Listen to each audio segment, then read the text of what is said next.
We've been forming alliances against them. Even Grawl are smarter than the Smonir. Welcome everybody. Today we are going to be doing the story recap for A Crack in the Ice. We have got a lot to talk about.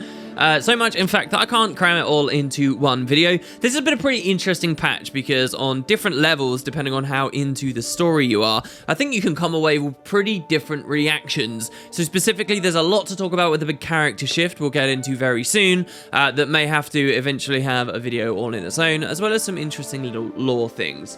So I want to be clear as we start this off, and maybe you've already been able to tell this from my general enthusiasm over on some of the streams across the weekend. A Crack in the Ice is absolutely my favorite Living World patch that they've done so far for Season 3. And that's a big thing to say. Some of the story we had and some of the things that occurred in the previous 2 episodes of Season 3 were already setting a very high standard.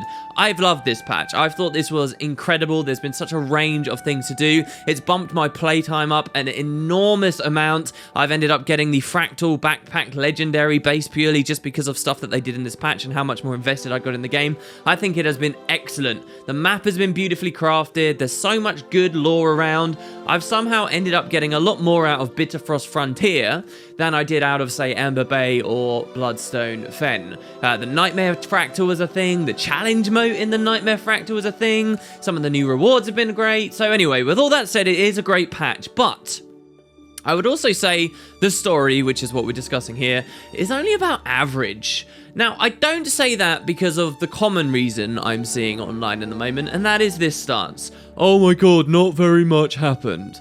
Come on, guys. Listen, we have to appreciate that sometimes, yes, a lot of huge, mind-blowing things will happen. A dragon will be born. A dead ancient race that we've cared about for years will be reborn. There will be a big reveal about an established character like Cordicus who suddenly reveals their true intentions. There will be big, epic stuff that happens in some patches, but you can't have that every single episode. I really do look at this as being quite similar to a TV show here. I look at it the same as when I see people complaining The Walking Dead is moving too slow, or the most recent Game of Thrones has been moving too slow. Stories need time to breathe. It cannot be epic, building upon itself and beating the previous patch every single time. And you also have to think about what this is. This is a free update coming into the game, not an expansion all on its own, even if the bar of quality is very similar to the quality we got in an expansion, that being Heart of Thorns just recently. It's not an expansion. I wouldn't expect us to actually be killing Elder Dragons and having ridiculous stuff every time, especially when they only have a fairly limited space to introduce some missions for us. So I don't say that this patch is average for the story, just because not too much happened. I would agree that it was a little bit less in terms of the crazy hype moments, but I do think that a lot of great things did occur for setting up the future, and that's what we're going to be talking about. Total transparency, when I get in there and I'm playing a new patch, there's kind of 4 things that I'm looking at with regard to the story. Number 1, I'm looking at the direction that they're going, the narrative side stuff, how fast they're accelerating through character arcs or through plot devices and so forth, okay? I'm looking at, is the franchise actually headed to a good place? That's number 1. Number 2, I look at the length, the actual amount of playtime I get out of the story. Number 3, I look at the execution of the story. How good were the cutscenes? How many were the cutscenes? How was the voiceover? How is the audio balance? How's the world building been? Have we had like journals and things to read as we go along? So the execution. And number 4, I look at the mechanics and gameplay that we get, like the encounters we have, the various things we get to interact with, the fights that we'll experience, and so on. All right, and so for this patch, you've got those 4 things. This patch, 1, hands down on the first 2, the length and the direction they're going in, fell down completely on the other 2, the mechanics and then some of the execution of the story. So, let's recap what happened, shall we? Maybe there'll be some small details here that you may have missed, and we'll get through the most we can. Excelsior. Aurene, what are you doing out here?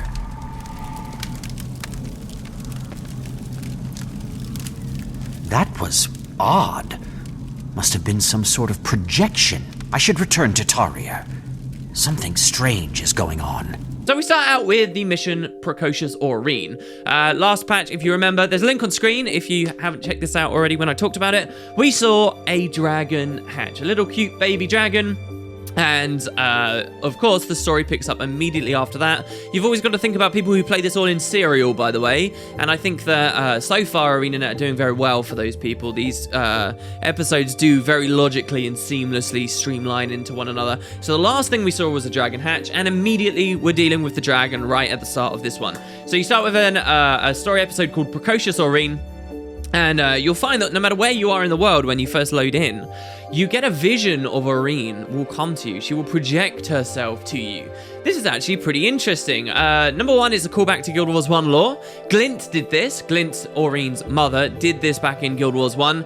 We saw her project herself at a kind of shrine that the Brotherhood of the Dragon had set up at Dropner's Forge.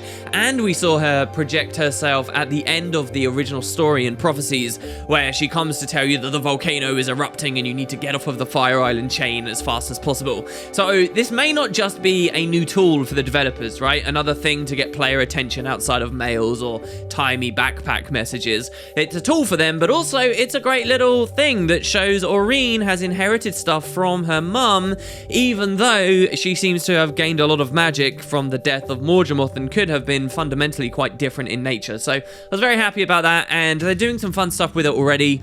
After you witness this, every heart you finish in the core world and the new maps will actually have a projection of Aurene, apparently. I haven't really seen this too much, but it does mean that if you create a new character, don't do any hearts, tome it to 80, trigger this episode, finish the first mission, and then go do hearts. Every single heart, as I've been told here, will show Aurene to you as you complete them all, which I guess is kind of nice. But it means that Aurene is always going to feel present, even if realistically she's back in Tyria. Ah, Commander. Excellent timing. I was just about to send word. So, Aurene wants us to go to Tyria, so we head over there, and the Luminate, who has been watching over the dragon, the real physical one, says, oh, that they're really happy. It's almost a coincidence, as it would seem, that we're here. They prepared something for us. They were waiting for us. And the Luminate is surprised to hear then when we explain, oh, we've had a vision of Aurene. In fact, we're even seeing Aurene right now in the middle of this conversation. And she's gone. Didn't you see her? Interesting. And this is intriguing to the Luminate, who suggests that maybe we have some kind of super special connection. Maybe this will become a thing with Kaith at some point in the future. Jealousy, maybe. Who knows? But Aurene is looking to us to guide her. So this is the first mission. I do really enjoy this one. It's a fairly long encounter. It's set in Tyria, which, of course, we don't really get to explore too much, and it is a beautiful place. And what we're doing is teaching Aurene how to be well-behaved. Because as the Luminate describes, she's at a rambunctious age, and we obviously want this dragon to be on our side when it grows up, not the enemy side. I think from a developer perspective, this was a really cool idea for a mission, right? Like, there needs to be a reason for Aurene to actually empathize with us, unlike us, beyond just, oh, she can read minds if she inherited that from her mother too. It's got to have that little extra something. And so don't forget, all of this is Glint's legacy. This is a grand plan that Glint herself set in place. She established Tyria with the Exalted and the Forgotten and laid all of this stuff out. And so it doesn't just end the second that the dragon hatches. They've got all of these other things going forwards. So you get to see Aurene be very rambunctious. You get to see her run around. She charges and headbutts the Luminate at one point. She's always being very playful, generally very cute. As for the possible counteracting agent, I'm still investigating. New answers lead to new questions. What's your status? I just finished spending some quality time with Aurene. What is happening to me, guys? I don't know. I kind of like it. I kind of like the cute stuff. She's got this thing where she sits down and pats the ground. Oh my god, I even liked the Quaggan in this patch. But why? I don't know what's happening. I'm not the edgelord I used to be. I guess we'll sound the alarms if this keeps up. Alright, so anyway, the idea here is the Exalted have set up various tests around Tyria, which you will help with, and these are kind of fake little Foley missions that will make Aurene, this naive child thing, think that it's helping people out and instill good values. So I really liked this too because, again, the Exalted were all about testing. Remember, they went through a process of very rigorous testing before they could become Exalted, these humans. And the lore speculation there is maybe it ties into the old Massart, perhaps were an Exalted prototype, but weren't tested, and they ended up betraying everyone. So they have to be very stringent with the Exalted. During Heart of Thorns, we go through some tests, if you remember. And, well, the test chambers come out here again. And so we get a chance to re-explore a bit of Tyria, look at what are honestly some of the most beautiful areas of Heart of Thorns. It's really easy, like a year on now, to look back quite casually and dismissively at the handful of maps that Heart of Thorns added and think, yeah, they looked pretty, but that, you know, this and this were wrong with them. But really, when you get in there and you get to play this new patch that just came out, and you're going back to some of these beautiful caverns with the waterfalls and the light flying in just at the right angle, it is gorgeous. And I really appreciate that the devs have taken us back to some of those nice places. If they take us back to the Burnisher Quarry and so forth in Living World Season 3, I will not have a single complaint. That is brilliant. I almost hate that this whole video can't just be a playthrough of this mission. I love the maze that you're in, I love the caves, and so on. There's another cool thing as well. That scores bonus points, I would say, in that this mission has a secret voice-acted achievement where you can find a hidden chest submerged in the water filled with toys, and you take it out and it triggers this extra dialogue that otherwise wouldn't be there. That kind of stuff is nice. That's what I think of when the developers are saying, hey, we want to hit a certain bar of quality with these releases, so they're going to come out slightly slower. Well, then the mission's released and you see they've got these added little things in there. It's not just bare bones, and that scores points. You hear that, Aurene? You did a lot of good here. And it's important that that scores points, by the way, because it's going to lose a lot of points very shortly. And we'll get to that soon.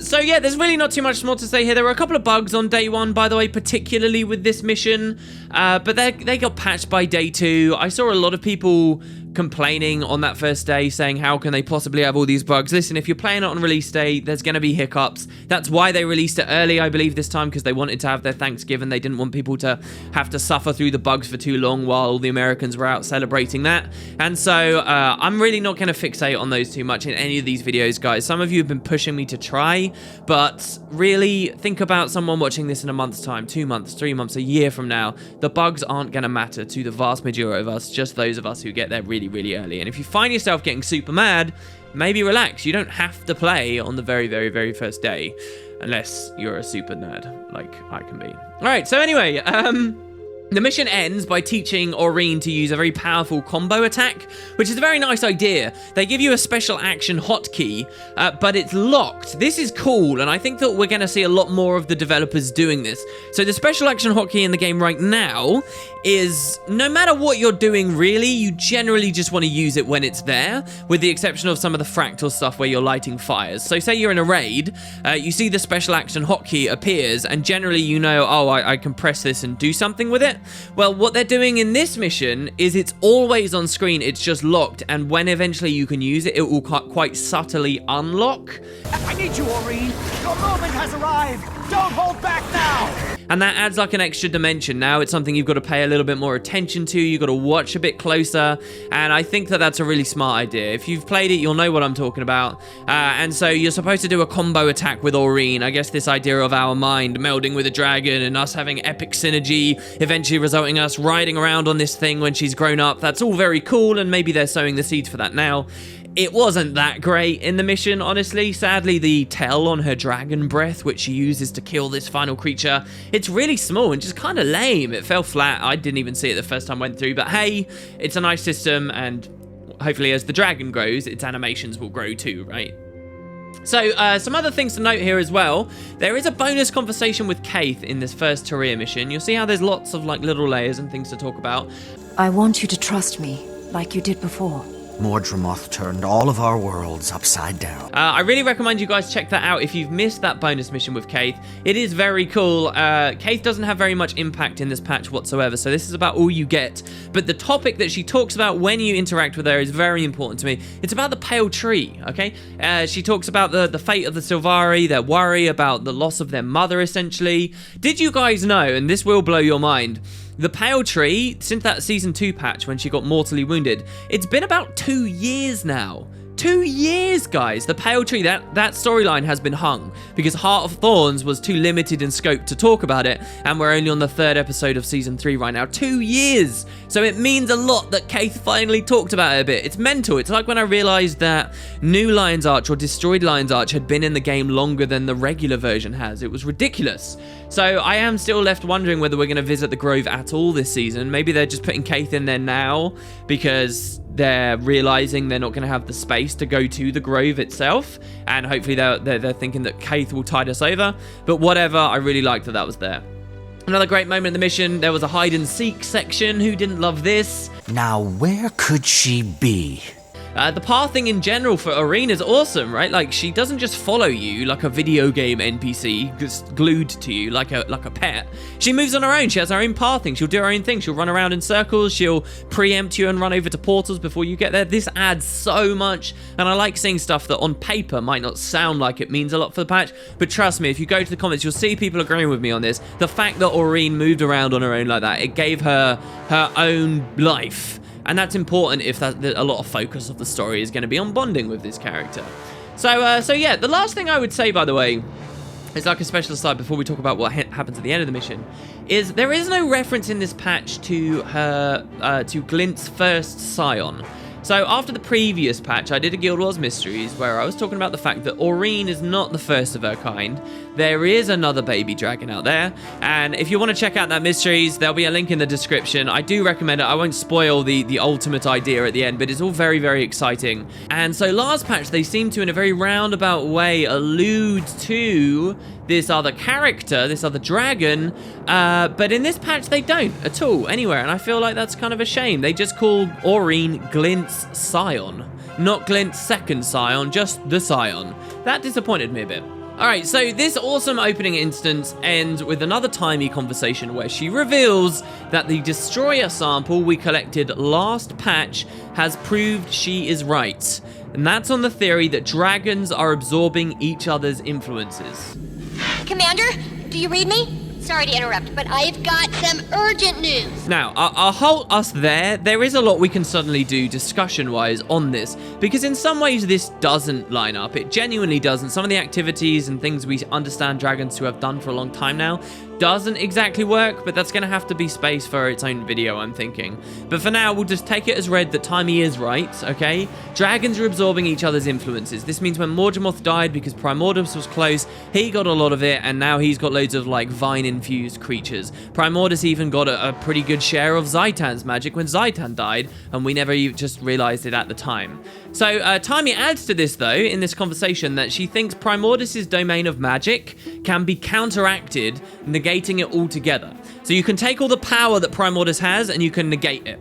Or at least this is what the Ratanovans believe. She just hasn't quite nailed down exactly what the technique itself would be. So she's going to work on that, and you speculate together, quite interestingly, that maybe we can pit two dragons against one another. Fire versus ice. Oh, yes. So it's totally happening. Who didn't want to see this? Seriously, raise your hand if you didn't want to see this. Maybe you think it's cliche or something, but this is so cool. So they're setting up the idea, at least, quite bluntly and early. Yeah, let's have two dragons fight each other. Let's do it. That's a storyline that we established years ago could potentially happen. These guys aren't necessarily friendly to one another. Let's have two of these crazy beasts go at it. And in fact, let's not just have it accidentally happen. Let's have it be something that the players are trying to manipulate. So that's it. Dragon Bowl. It's gonna be happening. Maybe next expansion. Who knows when. We're gonna pit two dragons against one another and try to kill them both at once.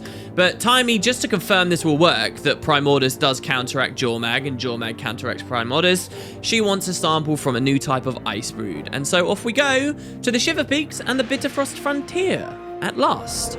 Greetings, Dragon Slayer. What brings you to Holbrook this fine day?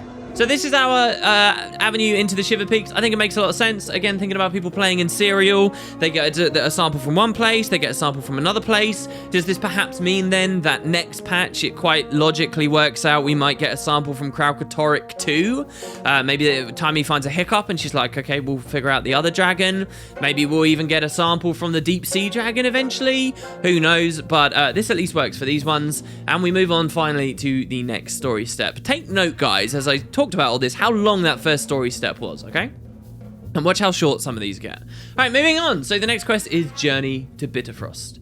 So this is a very short quest where you head to Holbrack first, and the citizens will teach you about the tooth, the legend of how Holbrack was built around this tooth, knocked out of Jormag's mouth by the legendary Norn Aesgeir. I've always called him Aesgeir, but I think I've been pronouncing it slightly wrong, as this patch has taught me. And these guys will tell you about this legend. They'll tell you that with the day that it gets damaged, the Norn will rise up, and they say, but for now here, maybe you want to go north of Frostgorge, and this is an area just beyond civilization. Maybe you can find some kind of powerful minion of Jormag's there. So I geeked out the second I saw this. You guys will have recalled just before the patch came out, I was really concerned that we weren't going to deal with the tooth. How can they do a Jormag story without the tooth being a thing? Well, it was a thing. They talked about it straight away, and you will see for excellent reason too. They also explain that quite conveniently, not only might we find a powerful Jormag minion in the Bitterfrost frontier, but Bram's around there too, searching for a magical scroll that he plans to use on Air's bow. So the stuff about the tooth, I think a lot of people recognize, and they'll be like, cool, they're touching on old lore. But then there were a lot of people who heard about this scroll and got a little alienated and thought to themselves, they've just thrown that in there. That seems a bit weird. That seems like it doesn't have much precedence. Well, there's actually a lot to talk about there, and a lot I want to share, a lot I'm excited to say. Let's say it's not quite that simple, but for now, I say they had touched on it before, and we'll come back to that later. We just don't have time to go into the scroll today, all right? But so we hear about Bram being in the area looking for some scroll for Air's bow. A great idea, by the way. I seek passage to the north. Then you are on the right path. But to follow it, you must take up Koda's flame. So you head north, and you meet the Kodan. The Kodan have a sanctuary that collaborates with the various races in the area, in particular the Quaggan. This sanctuary is above a lake, and under the lake we have the Quaggan. The Quaggan at this very, according to them, ancient and old and esteemed Quaggan city that they say that for as long as the race exists, people will live here. If people don't live here anymore, then that means there's no more Quaggan. And these guys have been collaborating. So it's this really cool idea of Kodan working hand in hand with Quaggan, and then to the other races and things that are going on in the area outside to try and preserve balance. So these Kodan in this patch, in our eagerness to understand, the Kodan have, on occasion, failed to understand. Quaggan misunderstands on occasion too. they're excellently dealt with. They're very different as well to the Kodan we've met before. The Kodan we've met before have almost had a slightly nasty side to them, and an almost morally grey side to them. They would lecture you about all kinds of stuff and talk about the nature of balance and what they do in Koda's name, but it would always seem too ambiguous and there's not enough sense behind it. And it seemed to be to the level that were things ever so slightly different, the Kodan would never hesitate to look down on you and cull you, as they now cull, say, for example, the Elder Dragons. And so there was always kind of that slight undertone, that darker undertone to the Kodan, which I really don't sense at all from these ones. See, once you put the Kodan in an area that is so thrown out of balance by Elder Dragon activity, they're just straight up bros, and they teach you all this excellent stuff. They help you as much as possible, and any way you see them, they are being mentors to people in the area. I've loved the Kodan's reintroduction in this patch. I've loved the way that they've been voiced. I've loved all of the extra little details you can get from some of the characters in the open world. They have been awesome. And they have a culture and a specific legend built around ancient magic and fire that they call Koda's Flame, which again might be touching on stuff in existing lore and wins even more bonus points for me. So at this point, the story's doing excellently. It's an awesome plan, straight up, and you can see them playing with this theme, to have the Kodan, who care so much about balance, right, to be themed and matched up in a fire versus ice story. The Kodan trying to keep balance in this world where the ice is overpowering everything else is beautiful, and how that keys into the meta event that seeks to bring light and melt the ice and bring warmth to areas that are filled with extreme cold. It's just excellent. So the Kodan have added so much to this patch, and one of the big reasons I've enjoyed it so much. Turn back now. Return from whence you came. There is no hospitality here. Oh now, fool. Even Quaggan's small eyes can see that this traveler is not lost, but on a mission. I was just trying to warn him. Quaggan knows what you are trying to do. Save another life. So at their sanctuary, The so-called leader there informs you that they have actually seen a different, more powerful type of ice brood, but it's in a very freezing area called the Bitter Cold that nothing can survive in. That people go there sometimes but never return. They don't know whether it's because of this powerful ice brood or just the cold itself. Nobody goes there. They don't recommend you you try it for yourself. They're worried about you, if anything. But they do say maybe there's a Quaggan shaman in the Quaggan area down below that maybe can help you out. A shaman to Malagan. So you head down into those waters.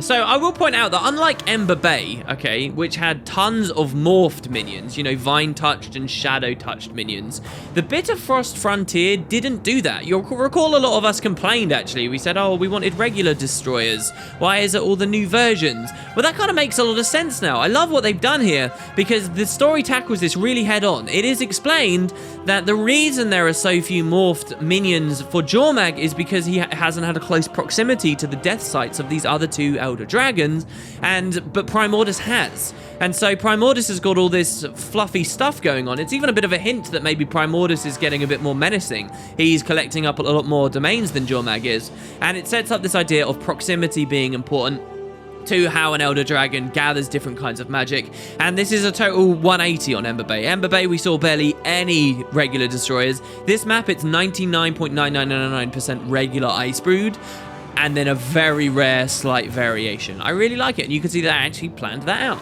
I'd also point out that guy of the Sanctuary, the leader, unfortunately they don't call him a claw. See, I like the Kodan in this patch, but they do seem to be very flippant with some of the old Kodan lore. Like, we know that each sanctuary is supposed to be led by two characters, the Claw and the Voice. The Voice is supposed to be hidden and not really seen and deep in the sanctuary, so that's fine that we don't see him in this patch. I even like that we don't. But shouldn't they actually call this guy the Claw of the Sanctuary? For the life of me, I couldn't find any direct reference to that term in-game, and I feel like, I don't know, we're missing out a little. I guess that's a nitpick. Just a very little thing that I wanted to point out. Alright, so you head to this shaman, to Malagan. She explains that she already knows you as the Dragon Slayer, by the way. This I'm also loving. All these characters that recognize the deeds we have accomplished. I'm just going to imagine in my head canon that the prior two deaths of Elder Dragons were as epic as they really were in the story, okay? It's cool. And she advises that maybe you should talk to the Sons of Svarnir, because they seem to be fine. They, at the end of the day, are sort of living things at the moment. We'll get into that in a second. But they're fine. And maybe that's because they have some sort of magical protection. So we think it's ludicrous that we could talk to the Sons of Svarnir, but we go to try it out. And that's that quest. Some other little points of interest as well before we move on. This quest kind of mentions that Jormag, the Norn back at Holbrak, they mentioned that Jormag might be near the Bitterfrost Frontier.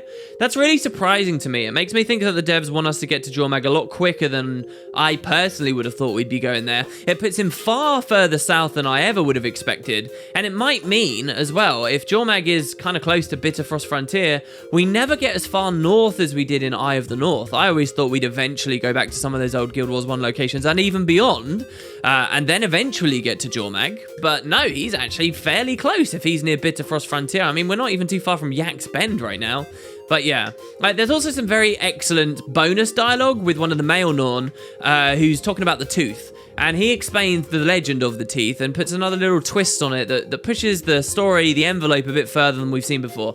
So he says of the tooth that really, it's just, he says, it's something we use to keep the young from getting themselves killed while hunting Jormag. He says that the legend has taken on a life of its own, has become myth that inspires people to do better, encourages kids to behave, and lends purpose to lives. It does no harm. And that's a great line, especially when you think about what happens at the end of this episode. So I liked that. I liked that he went a bit deeper there. And then not every Norn is taking this ridiculously seriously, but actually it's like a stopgap. It stops people committing suicide. These stupid Norn that go out to try and find their legend too quickly on something that is invulnerable and doesn't care about them. All right.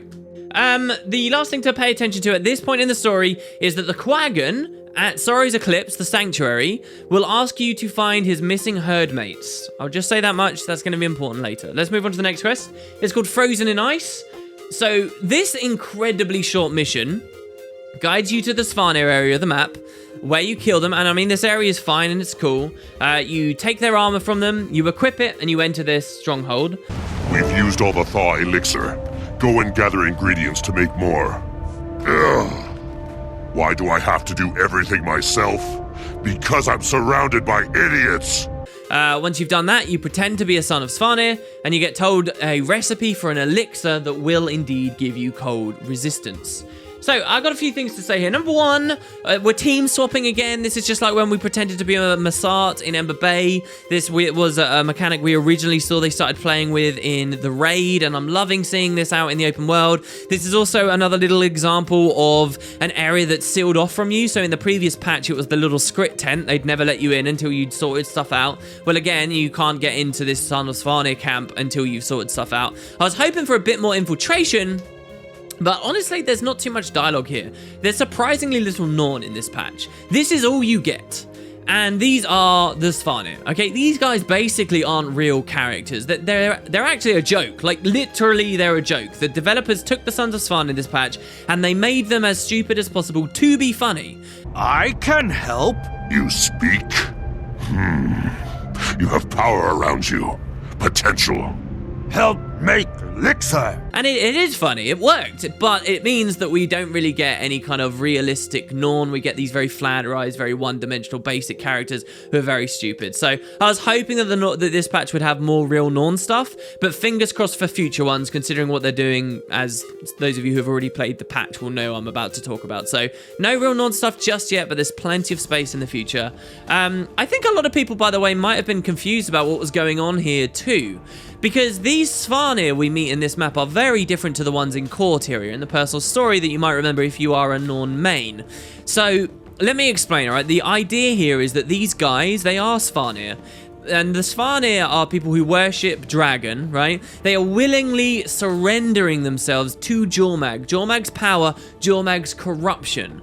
What this essentially means, guys, is these Svanir are slowly becoming Ice Brood. Okay, they are slowly driving themselves mad. They are becoming more mindless and stupid as time goes on. That's what the Svanir are doing in their efforts to be close with Jormag or to gain Jormag's power. And that's why in this map, none of the Norn, none of these Sons of Svanir you meet actually look or resemble anything like Norn anymore. They look like Ice Brood.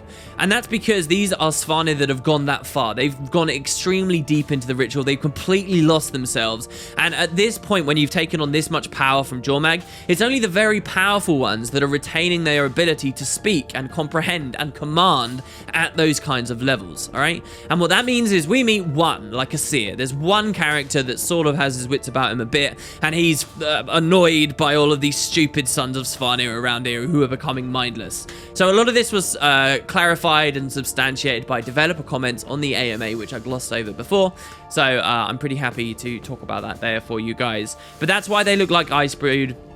That's what's been going on there. I know it can be explained, but I wish it had been touched on better. It wasn't touched on better, but hey, we got a couple of funny jokes. Like, it was pretty cool to see my stupid little Asuran female character put on Sons of Svanir armor and actually get away with pretending to be one of them. And they made a joke of the whole thing. The dialogue was brilliant. It was great. So you're basically tasked with making an elixir. That's what the next quest is. But the Svanir Seer does say something interesting. He says that you need heat from the heart of Tyria. Not regular heat to cook this elixir, to boil it into whatever it needs to be. You need heat from the heart of Tyria to make the elixir work. And so he says you need to find a source of that, like a hot spring or something nearby. I think that's really interesting that they say that, and what you might have missed that they're setting up there is Timey's theory from earlier on, the idea that maybe these two dragons counter one another. Well, they're kind of suggesting she's right there, aren't they? The heat from the heart of Tyria, we're talking about the depths, we're talking about fire, we're talking about magma, we're talking about the realm, the domain of Primordus, no? And so I think that could be a subtle little nod that really there is some truth to all of this. And that maybe it doesn't mean that Jormag can beat Primordus, but it certainly sounds like Primordus, who's also had the lion's share of magic recently, can beat Jormag. Alright, so moving on. We have another quest. This is the elixir recipe quest. This is actually a great quest, but there's nothing really to say. This is the one that simulates and forces you to explore the map. So you're going to go around the map, you're going to go to that beautiful forest, you're going to go to the nearby Grawl that are sheltered in a cave. Talking, always talking. and you're gonna tend to griffin eggs with a quaggan and a kodan. You sit on them? Great glaciers, no. We put them in the incubator. To finish your elixir. This is all awesome. Everything about the open world map is beautiful. It took a long time to play. It was great. I had a real blast at this point on my first time through, and I think that the devs are finally really hitting a stride with incorporating the instances with the open world and making people see that all of the story matters. You know, this is what they were trying to do with the mastery point gating way back at the release of Heart of Thorns. This is what they did with leveling up at the release of the core game, and they found a nice little balance here. I think this worked perfectly, and basically you run around the map gathering the elixir. That's about it. It is awesome, by the way, to see the Kodan again in such nurturing and compassionate positions. They're forging alliances. They're trying to supply balance through their interactions with everyone else. There's a great line from one of the Kodan who says, "Great glaciers, no." And the other thing to point out is Jorah's statue. On the trailers, we thought maybe Jorah was going to have a bigger part of the patch or something. Well, no, it is just an old statue that was left over from the Norn. In fact, that's the only sign of any prior Norn civilization on the entire map, unless you count the Sons of Svanir stuff. They don't explain what the Sons of Svanir were crafting with that claw, that giant claw made out of ice. And yeah, so you go to the forest. The forest is incredible. Someone on a stream, I did actually point it out, by the way, that the verdant cascades, that beautiful forest nearby, could look a lot like this forest, because it's very, very close, and they both look very similar on the world map too, so who knows. There was also, by the way, no explanation about the red crystals in the Grawl Cave. I'm still not convinced that this stuff is bloodstone, and some people have been saying it's firestones instead, which is what you need for the elixir. I don't think those are firestones, guys. I don't know what this is. Maybe it was a cut story mission. Maybe it's one for later on. There is a little chunk of the map that we can't explore yet. People had been, if you look closely, mining the stuff. So who had been here? There's even an area in the Grawl Cave where you see a big bone wall, and there seems to be some suggestion of death magic influence in the area. Was this a cut mission that was supposed to show a little bit more of Jormag with new types of minions that they didn't have time for? Well, I wouldn't be surprised considering the state that it gets in a second. So maybe in a future patch we'll return. All right, next quest is elixir cooking. What you do is you head to the hot springs and you meet with a quaggan. I loved this moment. The quaggan actually refuses to help you. Don't worry, I'm quite resourceful when I need to be. Now, where's that hot spring? What you seek is not far, but Quaggan will not show you where. You run toward your death. I'll do my best not to die. That would be well advised. Goodbye. Probably forever. So sad. Yep. And you're left to look around on your own for the exact location of where to go. This quaggan just straight up says, no, you're gonna die. I'm not gonna help you out. And they don't give you a green dot to tell you where to go. I loved this. I actually got to look around. I got to think. I explored. I thought on my own feet. I didn't just be handheld. I actually saw people bitching about this in chat when it came out. Oh, I can't believe I don't know where to go. I mean, come on, guys. This took me about 3 minutes to find. Don't be scared if the devs take the handrails off for a split second. Explore, discover, immerse yourself. This was one of the highlights of the patch for me. I love that they didn't directly lead us to this one final location. I thought it worked well, but maybe people in the comments have got another thought on that one. So this part of the story is really interesting to look at the environment too. Like, look at the hot springs. Clearly the Jotun had significant influence here. They cared about this place. They had done stuff. What their exact nature and purpose in this area was, we don't know, but it's fun to think about. Also, it's quite clear that this is an artificial hot spring. Look at the spiral design that's there. This has actually been made. If you swim deep down enough in one of the springs, you'll see that you end up in what looks like an iron base or a dredge tunnel that goes way deep down into the depths of Tyria. It's awesome. I love this. I actually think of that hole and the spiral design as one of my favorite and most intriguing things about the entire map. It makes me think of the lore that states that the dredge have a tunnel from the southern Shiver Peaks all the way to Cantha and so forth. It's like the devs reminding us ever so slightly, Primordus and the depths are always nearer than you think, maybe. Anyway, the story journal for this section, by the way, is written a bit weirdly. It seems like the devs started getting a bit pressed for time here and there. They suggest that the quaggan does help you in the journal, but the quaggan totally doesn't. And you make the elixir, you get resistance to the cold, and finally we can go up to this Jormag minion. On to the next quest, the Bitter Cold. So far, so good. And now we hit a roadblock. Oh dear. This is where things take a nosedive, and I think it's obvious that with this patch, guys, as far as the story's concerned, the developers were rushed. Now, the story here is very simple, and the direction is fine. You head to the Bitter Cold, you thaw through a waterfall, you head into a deep cave, and here you find a crazy Jormag minion boss that has consumed Morgemoth and Zaitan magic, just as Primordius seems to have. It's rare, there aren't many of them around, but you kill it. This is the only one we see, but for what it's worth in the patch. You kill it, you get its sample for Timey, and everybody's happy. That is your quest complete. Timey will be pleased. The Bitter Cold is awesome, alright? The area we go to do this quest in the open world map, it looks incredible. Melting the waterfall is pretty fun. Doing the little jumping puzzle thing to get to the button to melt the waterfall is also cool. But then, every moment that this patch has had in the regular map was awesome. The instance itself is alright. The cave looks cool. There are vines crawling around in the ice, and it's filled with deathly and planty grub creatures, and so that's all fine. The boss himself is different enough to pass for a real boss, but that's about as much good as I can say. There is nothing else to this, guys. This thing was clearly not what it was supposed to be, and how do we know this? Okay? Do you want to guess how much dialogue was in this entire part of the story? I mean, there's been reams of dialogue everywhere else. Lots of great witty banter and fun things that our characters have been saying and musing over it, even as we've been adventuring on our own. How much dialogue is in this quest, this epic moment where we finally see this character, this creature, and get the sample? Guess, how many words? 11. There are 11 words in this story. There is, that is definitely not a regular ice brood, as you enter the instance, and then finally once the instance is done, your character says, Timey will be pleased. That's it. There's genuinely nothing more. Curiously, the story journal, which you can read after completing this instance, says this. It says, unlike the poor Quaggan and Kodan I found there, I survived my encounter with the creature and got out without being corrupted or frozen to death. I have Timey's sample and now I'm headed back. I'll stop in Sorry's Eclipse on the way to let them know that I found their herd mates. Huh. And in the next quest, your character's going to talk about finding these herd mates, and you will sadly report their deaths. So, what's going on here? There were no herd mates in that mission. There was no sign of these dead characters. Now, you can technically, I guess, reason this away as, oh, the herd mates were just the random ambient ice brood mobs we saw in the Bitter Cold. They were just the random characters around that we killed.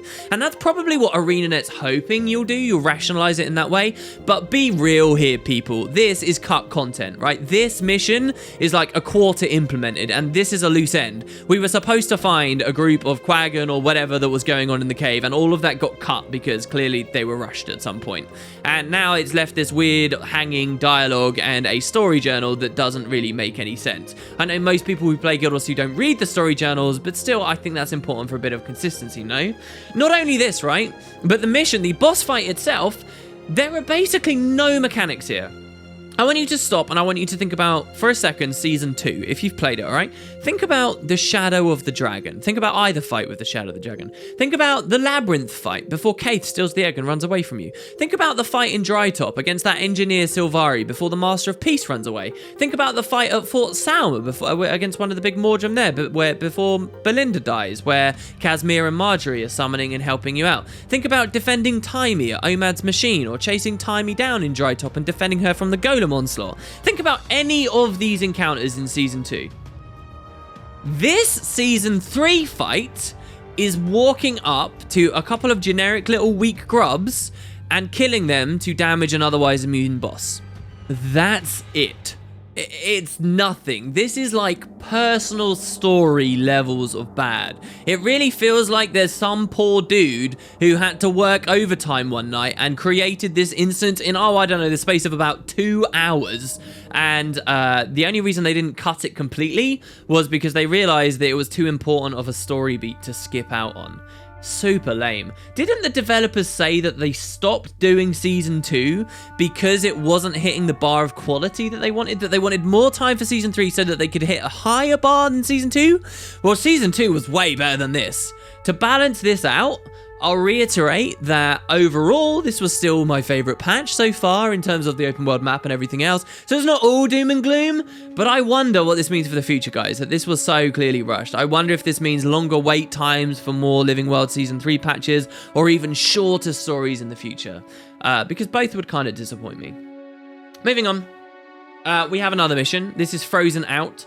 So this is the final mission of the story, and this is really the moment that gets all the big talk, most of which I'll be doing on another upcoming video, because guess what? We've already been talking for 40 minutes. We're going to discuss the scroll and some other things, but here's the recap. You pass back through Sorrow's Eclipse, you report the deaths of these supposed phantom herd mates, and we get told that Bram is being hunted by the Svanir. We hear that while we were off in the cave, the Svanir who we dicked over and lied to get the elixir recipe have seen Bram in the area, and they think that Bram is the one to have deceived them, and now they've got it in for him, and now they're hunting him down, and now Bram is suffering for our mistake. So we can try to track him and the Svanir down. They're apparently at a cave nearby. And with this, Bram takes his first steps into Season 3, because of course he's been absent in the previous patches up until this moment. Kazmir's the only one who's been totally missing henceforth. You had to what? Well, it's over now. Rox and I need to keep moving. Okay, let's go. Sure. Yeah, sure. So mechanically, let's go through it again. This mission again is shoddy, and it's rushed, and it's poor, and you can tell that they were struggling, right? In the previous patch, they got away with the tiny VR chamber, where you could have generic waves of mobs attacking you in between expository information dumps that would load you up with a load of information, and then you do another arbitrary wave of mobs, and then you get loaded up with information, and then you do an arbitrary wave of mobs. Well, ArenaNet kind of try it again here in this mission. The whole mission really is just walking through a cave, and it's conversation, let's stop, and bumping into enemies, and then you fight numerous amounts of waves of them, and then it's conversation until the next one. It never gets any more complicated than that, and though it worked in the previous patch, I'd say it's not working in this one.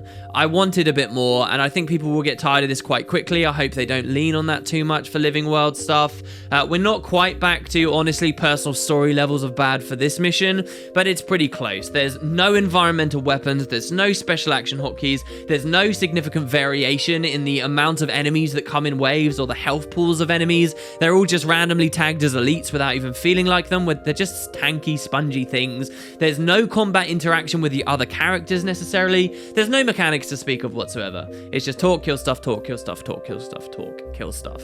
So the first time I played this, I'll point out, I duoed it, and it felt fine, it felt quick enough, but playing on my Ranger, you're seeing in the footage here in the background, I've realized it's a real slog, and I do understand why people are complaining about this. I hope that the other missions don't end up like this. It wouldn't have taken much to make this more fun. The spider section, right? They could have just thrown a ridiculous number of spiders at us all at once, and all of them are really squishy. So then there's at least some accent to that encounter. Those of you who are quite familiar with the personal story will know that at least did that, for example, in the Ore storyline toward the end when you're with the Order of Whispers and you're defending a lighthouse and there's just reams of spiders charging down at you. They could have done something like that, but no, it's the exact same wave style encounter that the Sons of Svanir were giving us at the other moments too, or the Ice Elementals.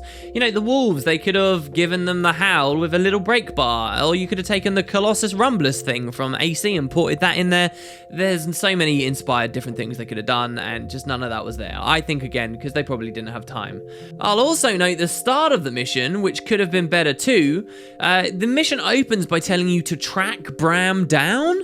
Now that could have been a cool moment, like when we were tracking people down in Heart of Thorns and we were triggering different dialogue as we wandered around and we were playing that hot or cold minigame style thing as a bar climbs. That could have been a part of the content, but no, we just skipped straight to the cave. There is no tracking down. And then at the very end of the mission, it gets even worse. This is another boss fight. You find a great beast guardian. It's defending a magical scroll, just as Bram has been looking for, and it's encased in one of these ice blocks, and you're supposed to have the beast that's like a minotaur charge through all of the ice elementals in the area, shatter all of them, and finally recover the scroll. But it just doesn't work. The mission here at the end is miserable. There's no decent telegraphing. Your objective in the first place is unclear. It'll take you ages to realize what exactly is going on. And there's a crazy amount of CCs. If you don't go in there already knowing that, then you can just be getting knocked around all over the place. Then there's 2 achievements associated with it, which can be kind of frustrating too. This, at least I applaud them for trying something, but it needed fine-tuning, and it didn't get that phase before the release came out, I guess. So, you kill the beast, you reclaim the scroll. I'm nigh The fire invincible. lives in my heart and in this bow. No chill will extinguish its light. Was that it? Did it work? Only one way to find out. Rox had actually been damaged by Bram during this assault, by the way, as Bram had been foolhardy and he'd rushed in. She was frozen in a block of ice. I'm wondering whether this is some kind of foreshadowing that Bram is going to get Rox or someone else seriously screwed over in the future. Rox comes out with some pretty interesting comments afterwards too. You were frozen. I was frozen? So weird. It was like a dream and I was on a beach. You'd think it'd be the opposite. About, instead of having what you'd expect being frozen on the ice, but having a dream on a beach, which is very curious to me. Is that a throwaway line? Is that something we should be ignoring, or is that a cheeky little suggestion or something? Are we looking at the mist? Is this the dream of dreams spreading around or something? Well, what is this? Something rock specific? I really haven't began to think seriously about that, but it could be kind of interesting. Okay, and so here comes the epic part of the story. Bram, now with this scroll, which he has enchanted his mother's bow with, returns to Holbrack and fires at the tooth.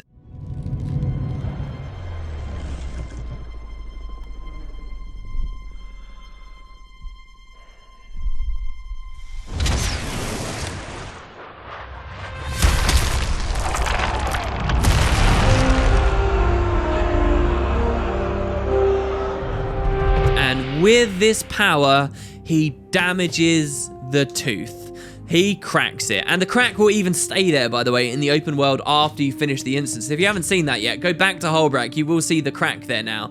That is so freaking cool. That is exactly the direction I wanted this patch to go in. I wanted them to talk about the tooth. They did. I geeked out at the start, and then you realize what they've done is they've quite cleverly introduced all the players in that patch to the tooth, just so that everyone would remember it, and then at the end of the patch, they brought it back and they've made it relevant, and this really is how the Jormag arc is starting. Bram is rallying the Norn. He is angry, he is sad at the death of his mother, and he is ready to take the fight to Jormag, and he's rushing there quick. So some people, I mentioned at the start of this video, complained that not enough happened on this patch, but don't you guys see that this is a huge setup, and that they've pushed us in this direction so quickly is excellent. We were really struggling for a long time where, particularly during Living World Season 1, the developers kept putting more and more things on the table, right? They kept saying, oh, let's introduce this new character, and this new alliance, and this new thing, and this new thing.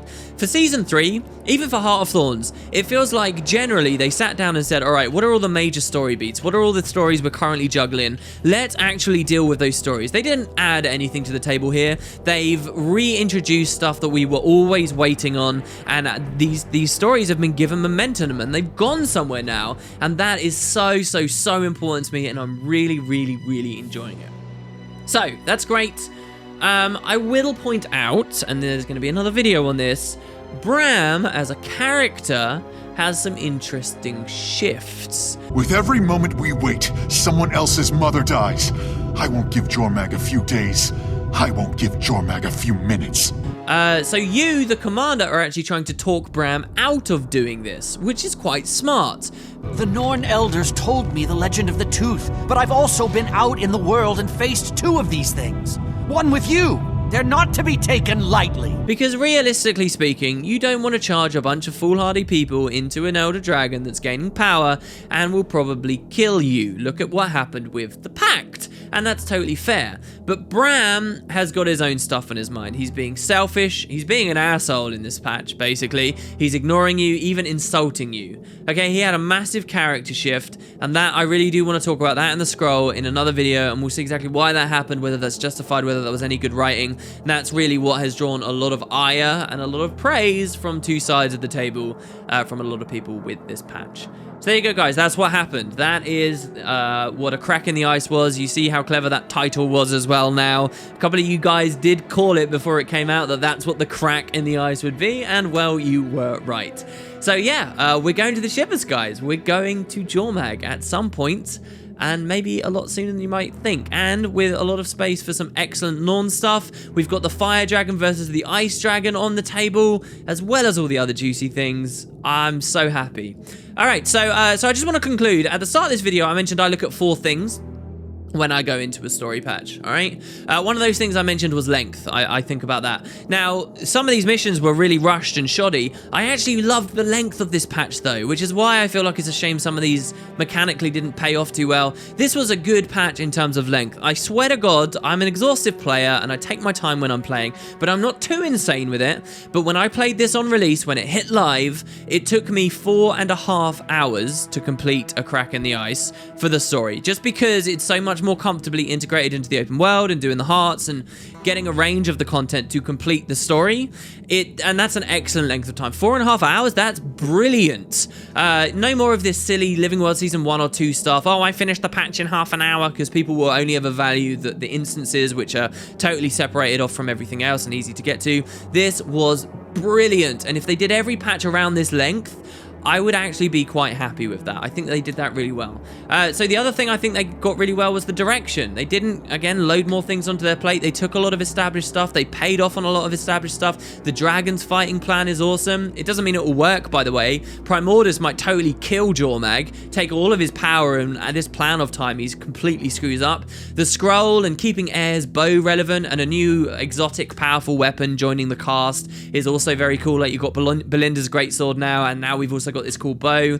You've got a party conflict going on. I like all these things in terms of the direction. They even keep the story of Destiny's Edge versus the new guild kind of relevant too, which is great, because for a long time that just felt like a tacky swap of characters because of voice acting issues. But no, they've really embraced it and made it a part of the plot. And of course, the tooth cracking, all of this old stuff is brilliant. There's not much bad about the direction, aside from maybe some weird confusion over dragon and magic and their domains, and perhaps Bram's character. But then it fell down, really. There was pretty poor mechanics going on here. There wasn't the same kind of world building that I would have liked. I would have liked, especially in this cave with the scroll, some little things to interact with. I would have liked so much more to do, and some of this was a real disappointment, like fighting Jormag's overpowered minion. I mean, come on, it was just nothing. So we shall see. Maybe it was just that one Living World team that struggled a bit there. Maybe they had some staffing issues or something. Who the hell knows? But it was all round, as I say, I think an average patch in terms of the story. In terms of everything altogether, it was great. But the story, about average. I'd like to hear what you guys think. That's sort of my recap, my review. Do keep an eye on the channel, because we will be dealing with the scroll and Bram very, very shortly. Thanks very much for watching. I can't believe this ended up so long, but I guess the story ones often do. I end up having a lot to say. And if I missed something cool, let me know. Maybe there was a big part of the story that I just didn't even talk about. But I hope you guys enjoyed. Thanks very much for watching. Thanks so much for supporting the channel in this bit of a wait here until we put this out. And until next time, I hope to have a lot more juicy, awesome, good stuff for you coming up very soon. Catch you next time, guys. Even Grawl are smarter than the Smaneer.